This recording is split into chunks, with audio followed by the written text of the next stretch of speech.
Hello there. Let me show you how to play Snow's cool little intro that he does. And it's just, it's just two chords.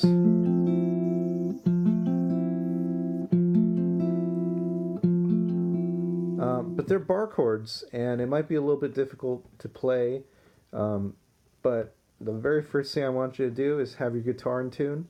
Next thing I would like you to do is make sure you stretch out your hands a little bit, because these are kind of hard to do, and right off the bat when I tried to do it, it was hurting my hands, so definitely stretch out your fingers a bit more. And then we can get started. If you have a capo, which is that little device or that little mechanism you can put on your guitar neck that holds down all the strings, makes it, you can shift around keys and play chords a lot easier. You never have to use bar chords really.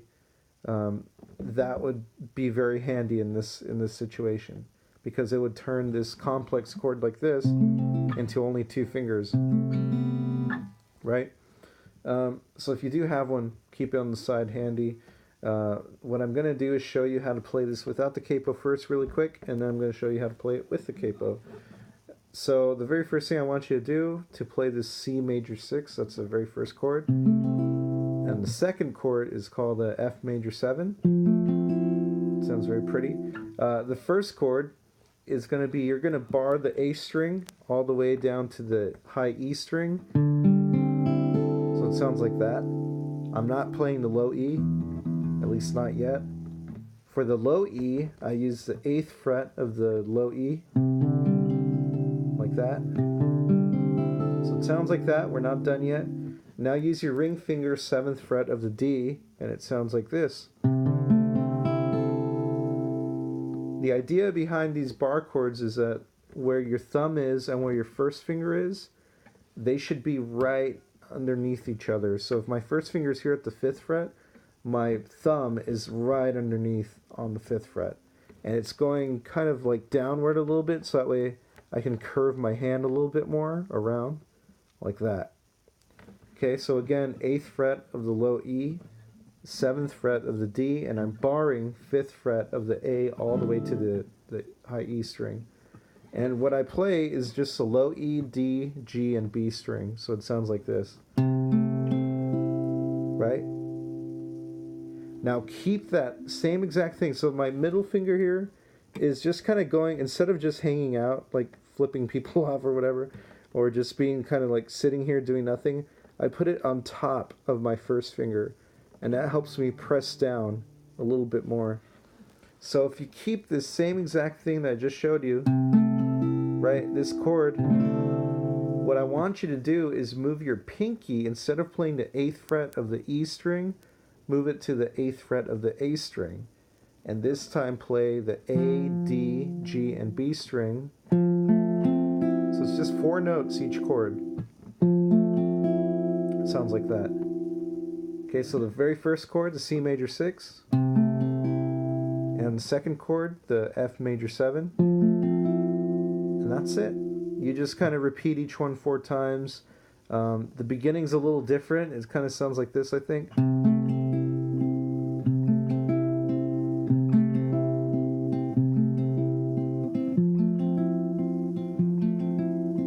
Something like that. I'm not exactly too sure. I don't remember. And I don't want to play it right now because it's kind of late at night. But it's cool. It's just 2 very simple chords. Like that's really all you need, and it sounds really cool. It's something that you can vibe off to, and you don't have to worry about all these weird,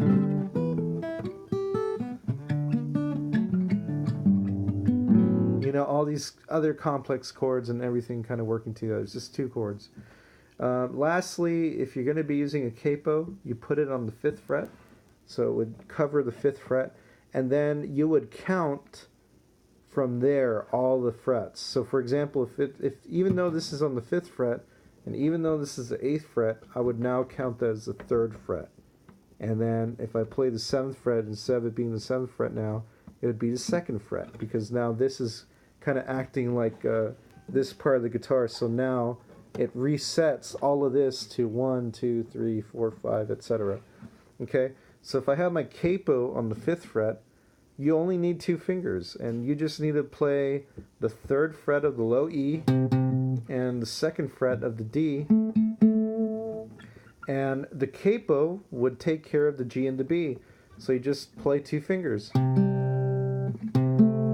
Sounds like that. So it would sound, even though I don't have my capo with me, it would sound like this. Like that. So with the capo, it makes it a lot easier. And then to play the other chord, all you do is just move your middle finger from the low E over to the 3rd fret of the A. And your first finger stays where it was. So you're playing the A, D, G, B strings like that. And that's it. That's all it is to play Wildfire. Again, not too hard to show and to kind of learn how to play it. It's just kind of hard to actually play it, because if you're not used to any sort of bar chords and you start to hurt your hand, or the guitar is like totally out of whack and you can't really have it play nice, you know, that makes it a lot more difficult. If you do have any questions, please let me know. If you have any requests of some songs you want me to go over, go ahead and let me know. Thanks a lot for watching. Bye.